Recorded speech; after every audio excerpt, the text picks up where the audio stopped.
नमस्कार। Sanskrit online classes में आप सभी का स्वागत है। पिछले क्लास में हमने अन्नम भट्ट द्वारा रचित तर्क संग्रह के अंतर्गत जो यथार्थ अनुभव है उसको लेकर के हम चर्चा कर रहे थे। तो आगे की स्थिति जो है उनको लेकर के चर्चा हम आज प्रारंभ करेंगे। देखिए, शुरू करते हैं। पिछली क्लास में हम पढ़ रहे थे कि यथार्थ अनुभव जो होता है वो कितने प्रकार का होता है? 4 प्रकार का होता है यथार्थ अनुभव। तो अनुभव जो स्थिति होती है वो किसकी होती है? बुद्धि की होती है, क्योंकि बुद्धि जो होता है वह 2 प्रकार की है, एक होती है स्मृति, एक होता है अनुभव। ठीक है ना। तो ये जो अनुभव है ये 2 भागों में विभाजित हो जाता है, यथार्थ अनुभव और अयथार्थ अनुभव। तो पहले हम यथार्थ अनुभव की बात कर रहे हैं। तो ये जो यथार्थ अनुभव होता है ये कितने प्रकार का होता है? 4 प्रकार का होता है। 4 प्रकार कौन कौन से थे? प्रत्यक्ष, अनुमिति, उपमिति और शाब्द। ये 4 प्रकार के क्या कहे गए थे? यथार्थ अनुभव कहे गए थे। और ये इनके जो कारण होते हैं वो भी कितने प्रकार के होते हैं? 4 प्रकार के होते हैं। तो प्रत्यक्ष का जो कारण होता है, असाधारण कारण जिसको हम कहते हैं, वो क्या होता है? प्रत्यक्ष होता है। अनुमिति का कारण क्या कहलाता है? अनुमान कहलाता है। उपमिति का कारण क्या कहलाएगा? उपमान कहलाया जाएगा। और शाब्द का जो कारण होता है वह शब्द कहा जाता है। तो इस प्रकार से इनके जो कारण होते हैं वो भी क्या होते हैं? 4 प्रकार के होते हैं। इनके ऊपर हमने सामान्य चर्चा की थी कि प्रत्यक्ष क्या होता है कि इंद्रिय का अपनी विषयों के साथ जो साक्षात संबंध होता है वही क्या होता है? प्रत्यक्ष होता है। अनुमिति क्या होता है? अनु का मतलब होता है अनुसरण करना, मिति का मतलब होता है ज्ञान होना। तो यहाँ किसके पश्चात किसका अनुसरण कर रहा है? प्रत्यक्ष का अनुसरण कर रहा है कि प्रत्यक्ष ज्ञान के पश्चात होने वाला जो ज्ञान होता है वही क्या होता है? अनुमिति होता है। उपमिति की बात हमने की थी। उपमिति का तात्पर्य हुआ था कि सादृश्य ज्ञान जो होता है वह क्या कहलाता है? उपमिति कहलाता है। और शब्द के लिए हमने बात की थी कि शब्द के 2 प्रकार के अर्थ होते हैं। एक तो होता है वेद शास्त्रों के द्वारा जो वचन कहे गए हैं, जो कथन है, उनमें जो वर्णित वर्णन है वो क्या कहलाता है? शब्द कहलाता है। और एक जो प्रमाणिक वचनों को कहने वाले हैं, सत्य वचनों को कहने वाले जो ऋषि मुनि आदि होते हैं, उनके जो वचन होते हैं वो भी क्या कहलाते हैं? शब्द कहे जाते हैं। ठीक है। तो अब हम पहले बात करते हैं इस प्रत्यक्ष की कि यह जो प्रत्यक्ष होता है ये क्या होता है, किस प्रकार से होता है, इसकी स्थिति किस प्रकार की होती है। तो देखिए, प्रत्यक्ष को लेकर के हम चर्चा कर रहे हैं। प्रत्यक्ष के लिए कहा गया है, उससे पहले हम एक देखते हैं कि जो कारण शब्द आया है, ये जो करण है, इस करण को लेकर के हम चर्चा कर लेते हैं कि करण जो होता है वो क्या होता है। तो देखिए, कहते हैं कि कारणम त्रिविधम। ये जो कारण होते हैं ये कितने प्रकार के बताए गए हैं? 3 प्रकार के बताए गए हैं। इन कारणों की चर्चा के पश्चात हम प्रत्यक्ष की बात करेंगे। पहले हम इन कारण की बात कर लेते हैं। और कारण के लिए कहा गया है कारणम त्रिविधम। कारण जो होते हैं वो 3 प्रकार के होते हैं। और 3 प्रकार के कौन कौन से होते हैं? समवायी कारण, असमवायी कारण और निमित्त कारण। समवायी, असमवायी और निमित्त, 3 प्रकार के क्या कहे गए हैं? कारण कहे गए हैं। तो देखिए, कहते हैं कारणम त्रिविधम कि कारण जो होते हैं वो 3 होते हैं। समवायी, असमवायी, निमित्त भेदात। समवायी, असमवायी और निमित्त के भेद से। फिर कहते हैं यत संवेतम कार्यम उत्पद्यते तत् समवायी कारणम, कि जो संवेद से अर्थात समवाय संबंध से रहता है और कार्य की उत्पत्ति करता है वह उसका कैसा कारण कहा जाता है? समवायी कारण कहा जाता है। कि कहते हैं कि जिस कारण के साथ साथ कार्य उत्पन्न होता है या जो कारण कार्य में निरंतर विद्यमान रहता है वह उसका क्या कहलाता है? समवायी कारण कहलाता है। फिर कहते हैं यथा तंतवः पटस्य, जैसे तंतु पट का समवायी कारण है। तंतु और एक शब्द है पट। तंतु का मतलब होता है डोरा कह दें या हम कह दें धागा। ठीक है ना। और पट किसको कहते हैं? कपड़े को कहते हैं, कपड़ा। ये कहते हैं कि जिस प्रकार, जैसे उदाहरण देते, समवायी कारण का उदाहरण देते हैं कि तंतु जो है वो पट का क्या है, समवायी कारण है। तो देखिए हमने अभी इसके लिए समवायी कारण के लिए क्या कहा कि जो कार्य की उत्पत्ति में समवाय संबंध से रहता है या जो कारण कार्य की उत्पत्ति करने में निरंतर उसके साथ में रहता है, उसमें विद्यमान रहता है। तो देखिए तंतु हमारे लिए क्या है, एक कारण है, और पट क्या है, हमारा वहाँ कार्य है। कि जब तंतु होगा तभी तो पट का निर्माण होगा, धागा होगा तभी तो कपड़े का निर्माण होगा। अगर धागा ही नहीं है तो वहाँ कपड़ा नहीं होगा, ठीक है ना। तो ये धागा अगर निरंतर रहता है तभी तो उस कपड़े का निर्माण होगा। ऐसा तो नहीं है कि थोड़े समय के लिए धागा हो तो बाद में धागा नहीं हो तो कपड़े का निर्माण हो जाएगा, तो ऐसी स्थिति नहीं है। तो समवायी कारण यही है कि यत संवेतम कार्यम उत्पत्ते तत् समवायी कारणम, कि जो कारण कार्य में निरंतर विद्यमान रहता है वह उसका क्या होता है, समवायी कारण होता है। और कहते हैं यथा तंतव पटस्य, जैसे तंतु पट का समवायी कारण है, अर्थात जो धागा है, जो डोरा है, वह कपड़े का समवायी कारण है। फिर कहते हैं पटश्च स्वगत रूपादे, और ये जो पट होता है ये अपने पट रूप का समवायी कारण है। ये जो पट है ये पट रूप का समवायी कारण है। कैसे हुआ कि जैसा कपड़ा होगा वैसा ही तो उसका रूप होगा। अगर हम रंग की बात करें, अगर पीले रंग का कपड़ा है तो वह कपड़ा जो होगा वो कैसा दिखाई देगा। मान लीजिए धागा जो है वो पीले रंग का था, उससे क्या हुआ, पीले रंग का कपड़ा बना, तो पीले रंग का कपड़ा जो है वो कैसा हुआ, उसका रूप कैसा है, पीला ही होगा। तो जो पट होता है वह पट रूप का क्या होता है, समवायी कारण होता है। तो समवायी कारण के लिए स्थिति हुआ कि जो कारण कार्य की उत्पत्ति में समवाय संबंध से रहता है कार्य में, या जो कारण कार्य में निरंतर विद्यमान रहता है वह उसका क्या होता है, समवायी कारण होता है। जैसे तंतु पट का समवायी कारण है और पट पट रूप का समवायी कारण है। इस प्रकार से यहाँ उदाहरण के द्वारा इसको स्पष्ट किया गया है। फिर आगे देखें,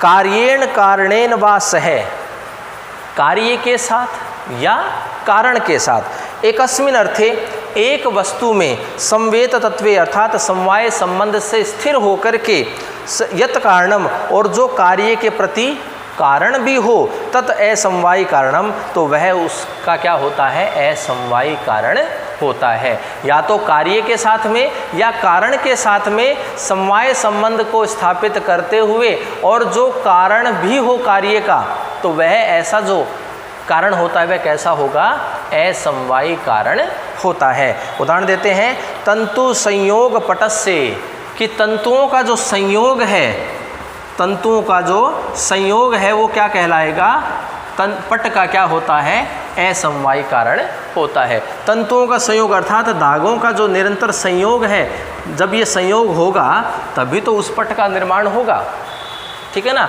तो ये जो तंतुओं का संयोग है ये कैसा कारण बताया गया है, उस पट का असमवायी कारण बताया गया है। तंतु रूपम पट रूपस्य, और तंतु का जो रूप है, तंतु रूप जो है वो पट रूप का असमवायी कारण है। तंतु रूप पट रूप का असमवायी कारण कहा गया है।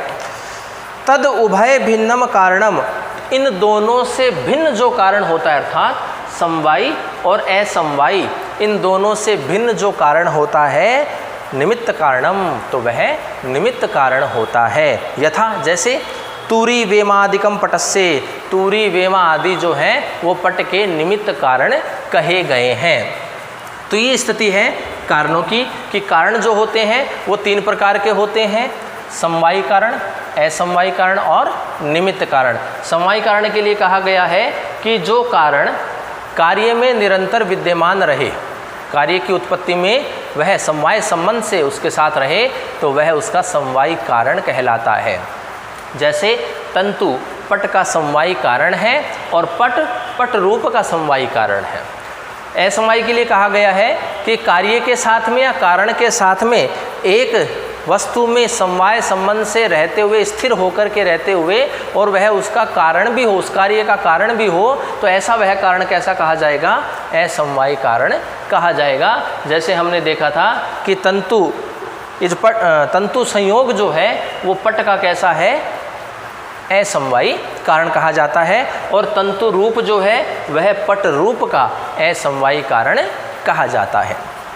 फिर कहते हैं तद उभय भिन्नम, और इन दोनों से भिन्न अर्थात समवायी और असमवायी इन दोनों से भिन्न जो कारण होता है वो कैसा होता है? निमित्त कारण होता है। तुरी वेमा आदि जो हैं वो सारे के सारे पट के क्या कहे गए हैं?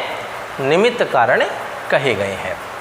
इसको और अच्छे से स्पष्ट करने के लिए देखिए कहा गया है कि असाधारण कारण को करण कहते हैं। करण की स्थिति क्या होती है? जो असाधारण कारण हो। असाधारण का मतलब हो ऐसा नहीं कि जो हर जगह पाया जाए, है ना, जो महत्वपूर्ण होता है, मुख्य होता है, असाधारण होता है, वह जो कारण होगा वह क्या कहलाता है?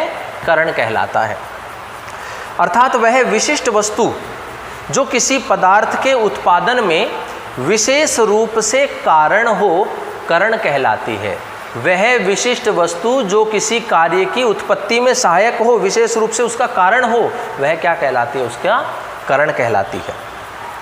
कार्य के नियत रूप से पूर्व में होने वाली वस्तु कारण कहलाती है। अब कार्य के नियत होने से अर्थात कार्य का निर्माण होने से कार्य के पूर्ण होने तक उससे पहले पूर्ववर्ती जो स्थिर होकर के रहता है, उसमें नियत रहता है, उसमें विद्यमान रहता है, वह क्या कहलाता है? कारण कहलाता है। तो कारण की स्थिति जो है वो कार्य से हमेशा पूर्ववर्ती ही होती है, तो वह क्या कहलाता है? कारण कहलाता है। जो कार्य से पूर्ववर्ती स्थित हो वह क्या है? उसका कारण होता है। फिर कहते हैं कि कारण के लिए जरूरी है कि वह कार्य से पहले विद्यमान हो, पूर्ववर्ती हो। कारण के लिए निश्चित है कि वह कार्य से पूर्व हो, पहले विद्यमान हो। यह पूर्ववर्ती होना नियत होना चाहिए। नियत होना चाहिए अर्थात लगातार होना चाहिए, उसका समवाय संबंध उसके साथ होना चाहिए, निरंतरता उसमें रहनी चाहिए। ऐसा नहीं कि कुछ समय के लिए रहा और उसके पश्चात वह नहीं रहा, तो वहाँ नियत की स्थिति नहीं बनती है। तो कहते हैं कि यह जो कारण होता है यह पूर्ववर्ती होना उसके लिए क्या होता है? नियत होता है, नियत होना चाहिए।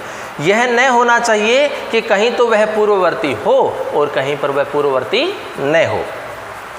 फिर कहते हैं नियत पूर्ववर्ती होने के अतिरिक्त कारण में एक और गुण होना चाहिए, और वो क्या होता है? नितांत उपयोगिता। उस कारण की उपयोगिता भी होनी चाहिए। ऐसा कारण नहीं होना चाहिए कि साथ में तो बना हुआ है लेकिन उसका कोई उपयोग ही नहीं हो रहा है, तो ऐसी स्थिति भी नहीं होनी चाहिए कि नियत स्थिति होने के साथ साथ, पूर्ववर्ती नियत स्थिति होने के साथ साथ यह भी कारण के लिए आवश्यक है कि उसकी नितांत उपयोगिता भी हो। उसके अभाव में कार्य कभी भी तैयार नहीं हो सकता। अगर यहाँ पर उपयोगिता ही नहीं होगी तो कार्य पूर्ण कैसे होगा? अर्थात वह कार्य पूरा नहीं हो पाएगा। जैसे उदाहरण देते हैं वही तंतु और पट का, तो कहते हैं कि कपड़े के लिए तंतु अर्थात डोरा, अगर तंतु ही नहीं होगा, डोरा धागा ही नहीं होगा, तो क्या पट का निर्माण हो सकता है? क्या कपड़े का निर्माण हो सकता है? अर्थात नहीं हो सकता। पट बनने के सब स्थलों में तंतु विद्यमान रहता ही है। कब जो तंतु होता है निरंतरता उसमें बनी रहती है, तभी तो किसका निर्माण होगा? पट का निर्माण होता है। नियत पूर्ववर्ती तथा नितांत उपयोगिता होने के कारण तंतु पट का कारण होता है। तो यहाँ देखिए तंतु की स्थिति कैसी है कि एक तो नियत स्थिति है, उसकी निरंतरता इसमें बनी रहती है, और इस साथ ही साथ में इसकी नितांत उपयोगिता भी है। अगर दोनों में से भी एक नहीं होता तो पट का निर्माण नहीं होता, लेकिन यहाँ दोनों स्थिति निरंतर बनी हुई है, तो इसीलिए क्या होता है? पट का निर्माण होता है। तो यही क्या कहा गया है? कारण कहा गया है। और कारण की स्थिति तीन प्रकार की बताई गई है, समवायी, असमवायी और निमित्त कारण बताए गए हैं। तो ये स्थिति है कारणों की कि कारणम त्रिविधम, कि कारण जो होता है वह तीन प्रकार का होता है। ठीक है, अब हम बात करते हैं कि यथार्थ अनुभव जो चार प्रकार के होते हैं उनमें जो सबसे पहला जो अनुभव है यथार्थ अनुभव में वह होता है प्रत्यक्ष। उसको लेकर के हम चर्चा करेंगे। अब प्रत्यक्ष क्या होता है कि जो हमारी ज्ञानेंद्रियां हैं, इन इंद्रियों का अपने अपने विषयों के साथ जब साक्षात संबंध होता है, संयोग होता है, तो वही क्या कहलाता है? प्रत्यक्ष होता है। ठीक है ना। जैसे मेरी चक्षु हैं, मेरे जो नेत्र इंद्रिय हैं, इसके द्वारा मैं इस चौक को या इस ब्लैक बोर्ड को देख रहा हूँ, तो मेरा चक्षु इंद्रिय और इसका जो विषय है ये ब्लैक बोर्ड, तो ये इन दोनों का जो संबंध है, ये जो संयोग हुआ है वो कैसा है? प्रत्यक्ष हुआ है कि इंद्रिय के द्वारा अपने विषयों के साथ में साक्षात संबंध होना ही क्या कहलाता है? प्रत्यक्ष कहलाता है। तो इसके संदर्भ में अन्नम भट्ट ने कहा है, देखिए, तत्र प्रत्यक्ष ज्ञान करणम प्रत्यक्षम, कि उस प्रत्यक्ष का जो कारण होता है, उस प्रत्यक्ष के ज्ञान का जो कारण है वही क्या कहलाता है? प्रत्यक्ष कहलाता है। क्योंकि हमने वही किया था कि प्रत्यक्ष का कारण जो होता है वो क्या कहलाता है? प्रत्यक्ष कहलाता है। कि उस प्रत्यक्ष के ज्ञान का जो कारण है वह प्रत्यक्ष होता है। इंद्रियार्थ सन्निकर्ष जन्यम ज्ञानम प्रत्यक्षम। प्रत्यक्ष का लक्षण क्या किया जा रहा है? इंद्रियार्थ जन्यम की अर्थात इंद्रियार्थ सन्निकर्ष, कि इंद्रियों का जो संबंध है, इंद्रिय और उनके विषयों का, इंद्रियार्थ अर्थात इंद्रिय और उनके जो पदार्थ हैं, उनके जो विषय हैं, इंद्रियार्थ अर्थात इंद्रिय और उनके विषयों का जो सन्निकर्ष है, सन्निकर्ष अर्थात जो संबंध है, जो संयोग है, उस संयोग से, उस संबंध से उत्पन्न जो ज्ञान होता है वही क्या कहलाता है? वही प्रत्यक्ष कहलाता है। तो इसी के लिए लिखा है कि इंद्रियार्थ सन्निकर्ष जन्यम ज्ञानम प्रत्यक्षम, कि इंद्रिय और उनके विषयों के संबंध से उत्पन्न ज्ञान ही प्रत्यक्ष होता है। तद द्विविधम, और यह कितने प्रकार का होता है? 2 प्रकार का होता है। प्रत्यक्ष जो होता है यह कितने प्रकार का होगा? 2 प्रकार का होगा। कौन कौन सा होता है? निर्विकल्पक और सविकल्पक। निर्विकल्पक और सविकल्पक। निर्विकल्प और सविकल्प भेद से यह प्रत्यक्ष जो होता है वह 2 प्रकार का होता है। निर्विकल्प जिसमें विकल्प न हो, सविकल्प जिसमें विकल्प हो। विकल्प से तात्पर्य हम प्रकार से ले लें। निर अर्थात नहीं की स्थिति है, रहित की स्थिति है, कि प्रकारता से रहित जो ज्ञान होता है वह निर्विकल्प होता है, और प्रकारता के सहित जो ज्ञान होता है वह सविकल्प होता है। तो देखिए आगे लिखते हैं, निर्विकल्पकम सविकल्पकम चेति तद द्विविधम, कि यह जो प्रत्यक्ष होता है यह 2 प्रकार का होता है, निर्विकल्प और सविकल्प। तत्र निष्प्रकारकम ज्ञानम निर्विकल्पकम, कि उन दोनों में प्रकारता से रहित जो ज्ञान होता है वह निर्विकल्प होता है। प्रकारता से, विकल्प से रहित या प्रकारता से रहित जो ज्ञान होता है वह निर्विकल्प होता है। जैसे यथा इदम, जैसे किंचित, इदम किंचित, यह कुछ है, यह कुछ है।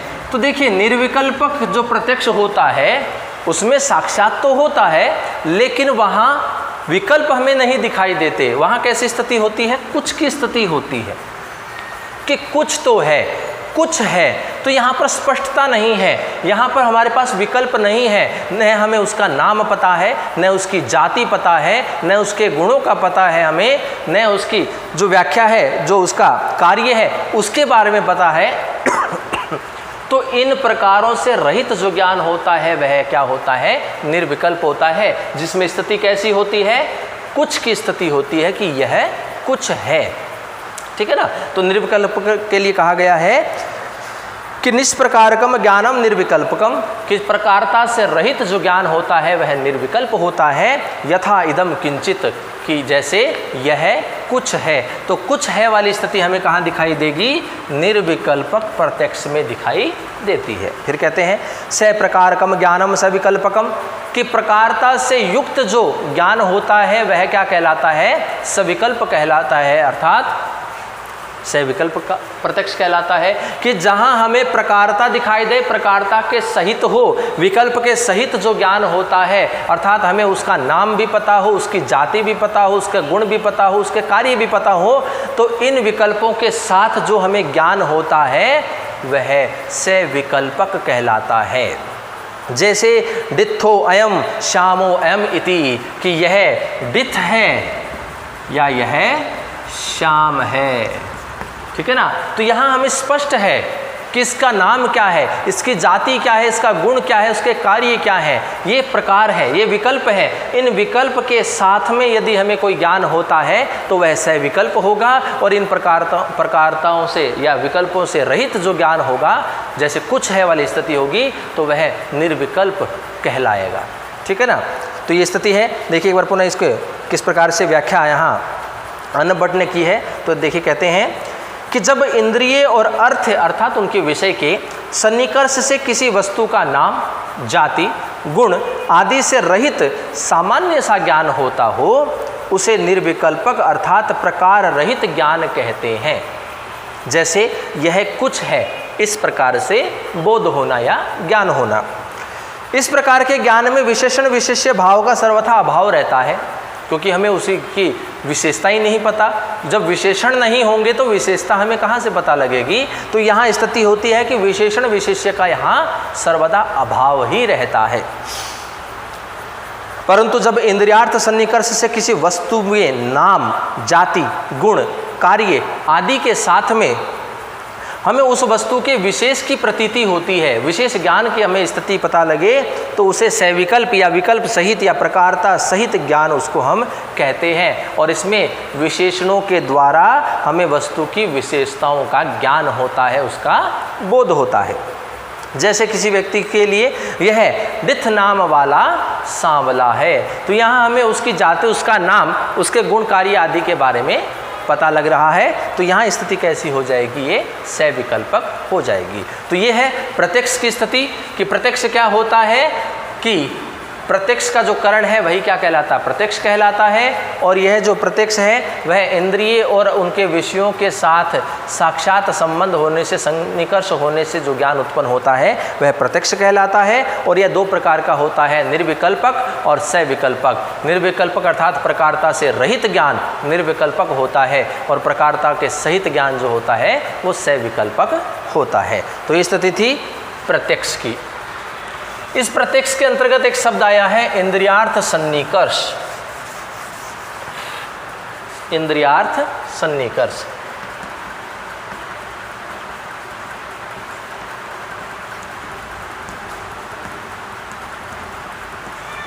ये क्या होता है? इंद्रिय और विषयों का जो सन्निकर्ष होता है, जो संबंध होता है, वो क्या होता है, कितने प्रकार का होता है? ठीक है ना। तो परीक्षा की दृष्टि से महत्वपूर्ण है, ये अक्सर पूछा जाता है कि इंद्रियार्थ सन्निकर्ष है। ये जो सन्निकर्ष होता है, जो इंद्रिय और उनके विषयों का जो साक्षात होता है, जो संबंध होता है, जो संयोग होता है, जो सन्निकर्ष होता है, वह सन्निकर्ष कितने प्रकार का होता है? 6 प्रकार का होता है। तो इंद्रियार्थ सन्निकर्ष षड्विध है, 6 प्रकार का यह सन्निकर्ष होता है। और वो 6 प्रकार कौन कौन से हैं? तो देखिए, सबसे पहले आता है संयोग, संयुक्त समवाय, तीसरा है संयुक्त संवेत समवाय, चौथा है समवाय, पांचवा है संवेत समवाय, और छठा सन्निकर्ष होता है विशेषण विशेष्य भाव। ये 6 प्रकार का सन्निकर्ष होता है। जब इंद्रिय और पदार्थों का सन्निकर्ष होता है तो यह सन्निकर्ष 6 प्रकार से होता है। और 6 प्रकार है हमारे संयोग, संयुक्त समवाय, संयुक्त संवेद समवाय, समवाय, संवेद समवाय और विशेषण विशेष्य भाव। ये 6 प्रकार हमारे सन्निकर्ष हैं। तो देखिए, कहते हैं अन्ना भट्ट ने तर्क संग्रह में कहा है कि प्रत्यक्ष ज्ञान हेतु इंद्रियार्थ सन्निकर्ष षड्विध है। कि प्रत्यक्ष ज्ञान का जो हेतु होता है, प्रत्यक्ष कब होता है? जब इंद्रिय और पदार्थों का संबंध होता है, तो वही उसका क्या होता है? हेतु होता है। तो कहते हैं प्रत्यक्ष ज्ञान हेतु इंद्रियार्थ सन्निकर्ष षड्विध है, कि प्रत्यक्ष ज्ञान का हेतु इंद्रिय और विषयों का जो सन्निकर्ष होता है वह 6 प्रकार का होता है। संयोग, संयोग, संयुक्त समवाय, संयुक्त संवेत समवाय, समवाय, संवेत समवाय और विशेषण विशेष्य भावश्चैति। यह जो सन्निकर्ष षड्विध है 6 प्रकार का है। तो संयोग, संयुक्त समवाय, संयुक्त संवेद समवाय, समवाय, संवेद समवाय और विशेषण विशेष्य भाव के रूप में 6 प्रकार का होता है। फिर देखिए प्रत्येक के बारे में कहते हैं कि संयोग की स्थिति किस प्रकार की होती है, प्रत्येक की स्थिति के बारे में बताया गया है कि इनका जो सन्निकर्ष है वो किस प्रकार से होता है। तो कहते हैं चक्षुषा घट प्रत्यक्ष जनने संयोग सन्निकर्ष है। चक्षुषा अर्थात नेत्र के द्वारा, जो हमारी चक्षु इंद्रिय है उसके द्वारा, कि चक्षुषा अर्थात नेत्र से घट प्रत्यक्ष जनने, कि घट का अर्थात घड़े का साक्षात होने से, प्रत्यक्ष ज्ञान होने से जो सन्निकर्ष होता है वह सन्निकर्ष, वह जो संबंध है वो कैसा कहला जाएगा, संयोग कहा जाएगा। कि चक्षु इंद्रिय से घट का प्रत्यक्ष ज्ञान होना ही संयोग सन्निकर्ष होता है।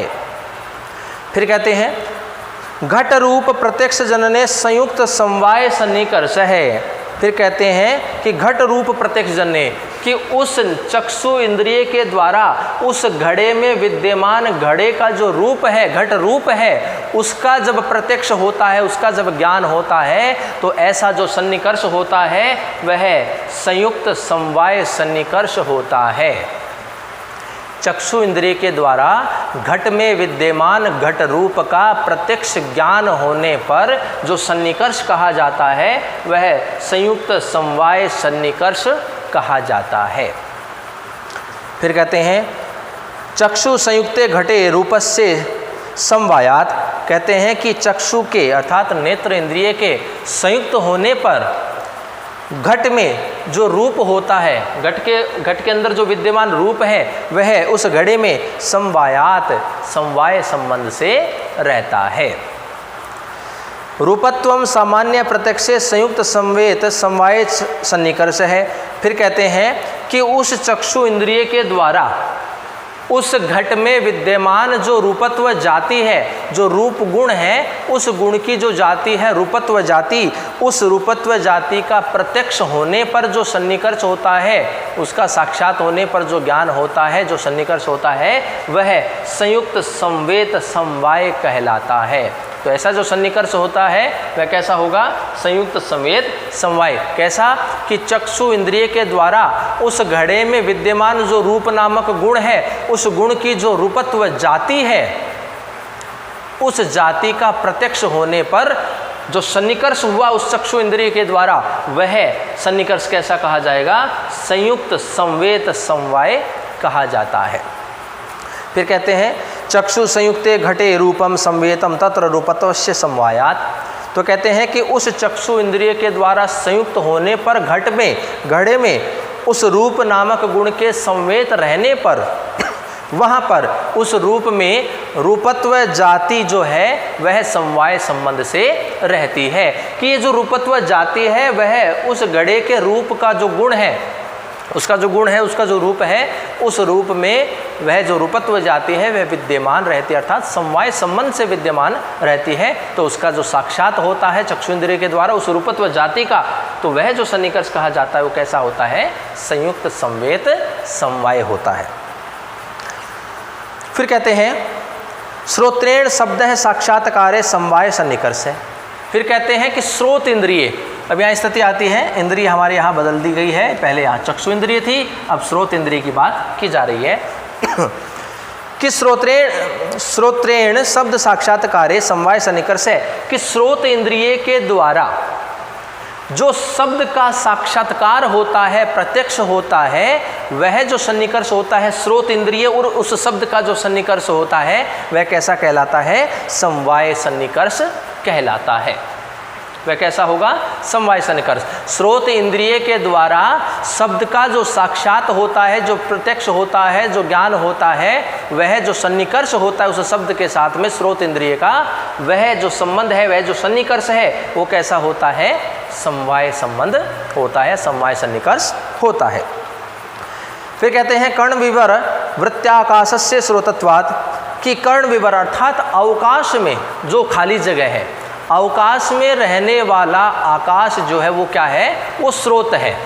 वह पूरा का पूरा क्या है, आकाश स्रोत कहा गया है। शब्द आकाशस्य गुणत्वात्, और शब्द जो होता है वह आकाश का गुण होता है।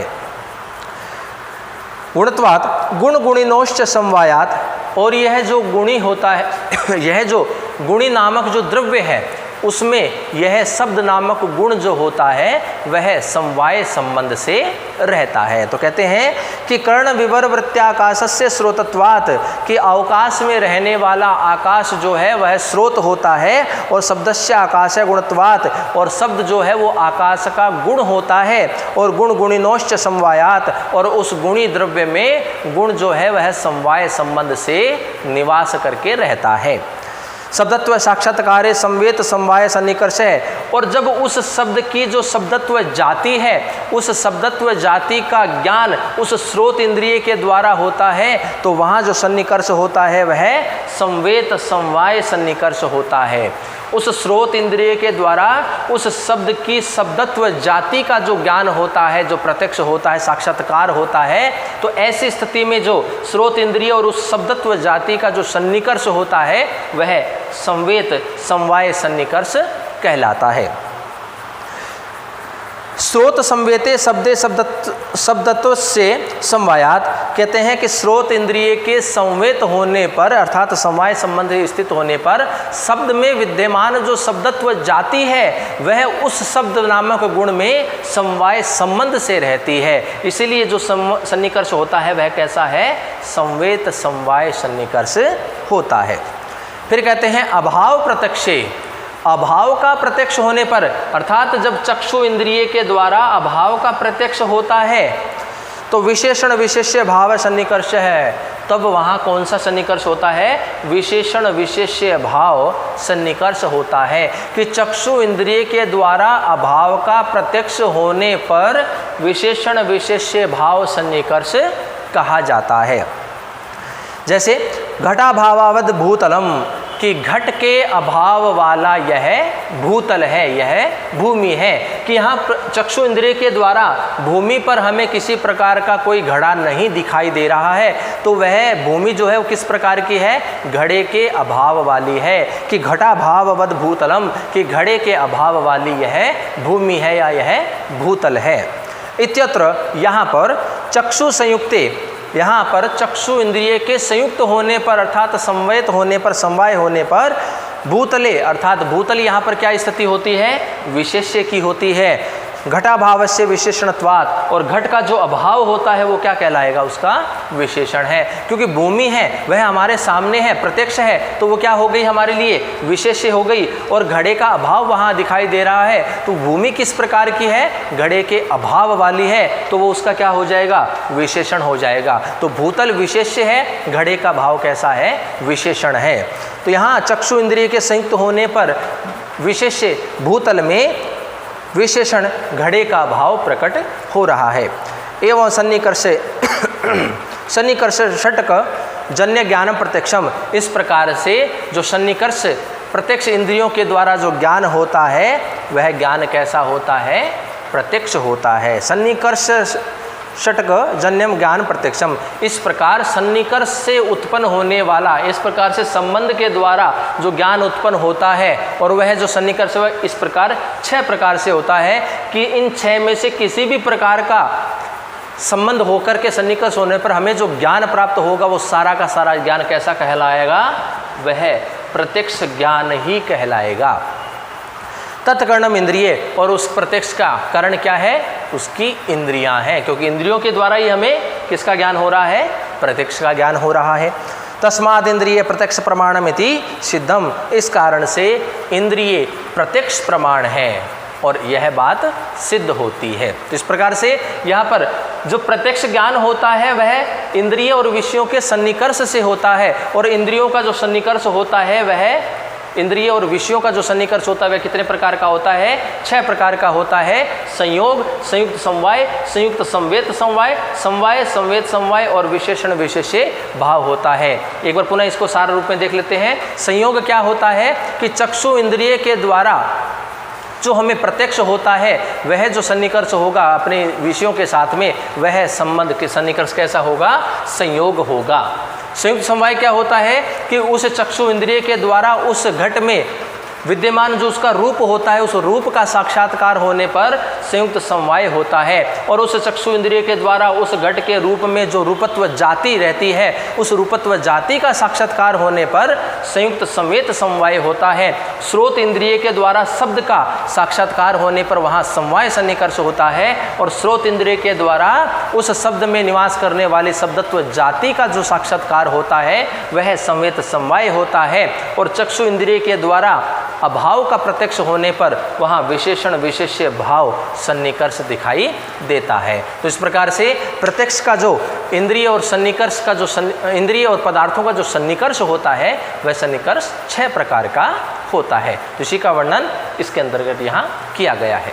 तो इस प्रकार से आज की क्लास में हमने जो कारण है 3 प्रकार के, समवायी, असमवायी और निमित्त कारण, और जो इंद्रियों और विषयों का जो संयोग है, संबंध है, सन्निकर्ष है, वो 6 प्रकार का होता है। इन 6 प्रकार के ऊपर हमने चर्चा की है। तो आगे के जो बिंदु होंगे हमारे, उनको लेकर के चर्चा हम अगली कक्षाओं में करेंगे। तो आज के लिए इतना ही। धन्यवाद।